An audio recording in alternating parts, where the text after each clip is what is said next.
All right, so we've got a bit of a special interview on this one. So we have Vincent Palau. He's the president of Black Ball South Africa, and you've actually heard me speak on a couple of these interviews so far where we're talking about the Hawley Cup. So this one we're going to have Vincent sort of give us a rundown on the Hawley Cup, which is in Johannesburg. So for those tuning in at home, it is the Johannesburg tournament that we're hoping to send quite a few Aussies over to. So if you are interested, chuck a comment down, send a message to Samantha or Mark, get some information. We're gonna get a little bit of information from Vincent in this interview, so hopefully he can give us a little bit of a rundown, give us pretty much a top from bottom visit. So we know it's in South Africa, we know it's in Johannesburg, but tell us a little bit more about the tournament itself, but also give us an opening about you, your experience, how long you've been around, because obviously we've had a few chats through the tournament here. You're not an unknown character through the black ball scene. Obviously a lot of the 8-ball, the world players know you as well. So run in, let's start. Yeah, I started playing pool back in early 90s, played a lot and then stopped playing pool to pursue soccer. I was actually only born in the 90s. So yeah, I've got quite a bit of history in the game.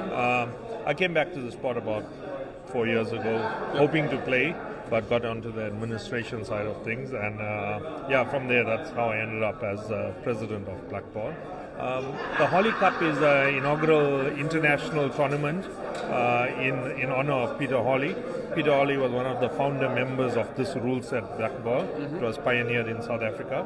So this is a commemoration to Peter Hawley and his family. And this will be a special tournament, the inaugural. We're hosting the All Africa in the week prior to that. So it'll be a week with the All Africa, followed thereafter immediately with the Hawley Cup for a further week. So we expect the presence of quite a few nations, similar to what we have here at the Worlds at the moment. And do you want to list a couple of the known nations that usually come over, and maybe list a couple of the new nations that might be attending a tournament? So say even here we're missing quite a few nations, so could you name a few that are going to be there that we may not see here, as well as who are the big names that are going to go?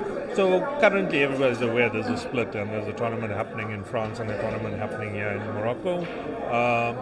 At the Hawley Cup, we're fully expecting all the nations to be present at that cup. There's no reason. I mean, the timing at the moment is keeping us apart. I suppose all politics will be resolved, and we expect all nations there. And we're expecting a lot more African nation participation.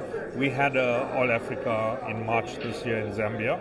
And it was quite fantastic. It's the first time we had a huge group present. It was around 12 nations present for the All Africa. So that alone is already a massive number that we're expecting. I'm expecting around 18 African countries to attend the All Africa, and they will stay on obviously for the Hawley Cup. So it could possibly be one of the biggest international events that we have. Yeah. Well, that'd be really good. It's and we won't go into the political debate of the two tournaments, but it would be really good to see all of the countries that are over in France currently, and all the countries that are here, if they were to come together and send all of their best over to the Hawley Cup, Johannesburg. Can you tell us a little bit about the teams event, the actual event itself? Is there going to be teams, singles? Is there going to be outside events? So is there going to be events running? So here we've actually got some pretty cool things running. So I'll be on commentary later with the Americans. They'll be doing some trick shots. But here we've got some trick shots, we've got some IPA exhibitions, we've got the IPA Pro event, which is pretty cool. So we're trying to cram quite a lot in here to make it worthwhile. So I'd love to know what's going to happen in Johannesburg. So talk to me about the tournament from start to finish, the time frame. What are we to expect? We're expecting a minimum a week-long festivity of pool. Cool. So we definitely expect the Americans to be present again and come with a little bit more trick shots.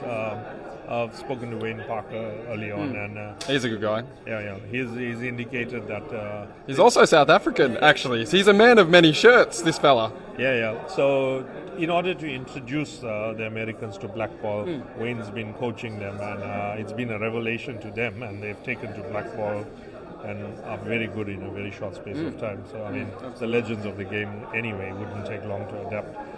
So as part of it, they're also looking at moving artistic pool onto a smaller table. So hopefully by October that would be established, and we'll see actual trick shots on the 6-foot table rather than a 9-foot table. There's obviously other events planned, and you grabbed me for this interview just before I go into the meeting to determine what those interviews. So we're having a meeting this evening to discuss the formats and what's expected in the Holly Cup, and that will be published as soon as we're done with that. Awesome. Well, I know there's quite a few people at home. They're super keen on the Hawley Cup. So we've only been able to we've sent a few splits Aussies, from one tournament to another. Now the EBA Nations Cup, that was a favourite for a lot of the competitions, and for a lot of the countries too, because you could send quite a few people over, and it's. There is the elitist mentality where they say, okay, we should be sending our best, we shouldn't be sending so many. But the other thing that we find too is it's all about the spirit of the game as well. So regardless, everyone here can pot a ball. Everyone here can move a white ball as well. And getting more people over to these countries and getting these events to be larger and more established is probably. In the early stages, or at least the infancy, it's probably a little bit more important because it's the better players that they're always going to rise. They're always going to bring themselves to the elitism, and that's good. That's what they're in these tournaments for. So, what sort of size are we going to see per country? Are we looking at only a 6-man team? Are we looking at an Opens event that's going to be similar to an EBA Nations Cup? Is it going to be divisions? So. Currently, I'm open to any of the suggestions. So as I said, we're going to get into the meeting. I've looked at either possibility, whether it would be similar to the World Cup, with all categories represented in a team format. I have no issue with that. Or one team comprising of representatives from each category, whether it be 2 from each category or 3 from each category, and one big national team come across. So that discussion will take place later on tonight to settle on the format for that. So it's not yet cast in stone. Yeah. All right. Well, that's excellent. So it leaves it a little bit open for us, which is okay. As soon as we know what's going on with the Johannesburg and the Hawley Cup, we will post it out to Oceania Blackball. Everybody will get the memo. So just hang tight for a little bit. But is there anything else you can tell us, Vincent? Well, just to get a preview as to what to expect if you attend the tournament, my organization, if you go to Blackball South Africa Facebook page, you'll see some of our previous national tournaments. We set a pretty high standard when it comes to how tournaments are set up and how they are run. So expect a pretty elite tournament when you get there. And hope to see a lot more nations at the cup. Yeah. Well, I can actually speak firsthand from seeing the South African players. Yes, there is a lot of nations, so it is a little bit confusing for us because we see the one team shirt, but there is a lot of different sort of nations and teams. But I tell you what, they are all as good as each other, and they play phenomenal pool, absolutely phenomenal pool from all different disciplines. So. We're excited from Australia to be sending our best over, to give them a run for their money, to see the different countries in their home turf and sort of see them run. So, look, we'll send as many as we can send over, and that's going to be good, but we'll give them a run for their money. And we appreciate all your time. So good luck with everything. Thank you. Cheers. Cheers.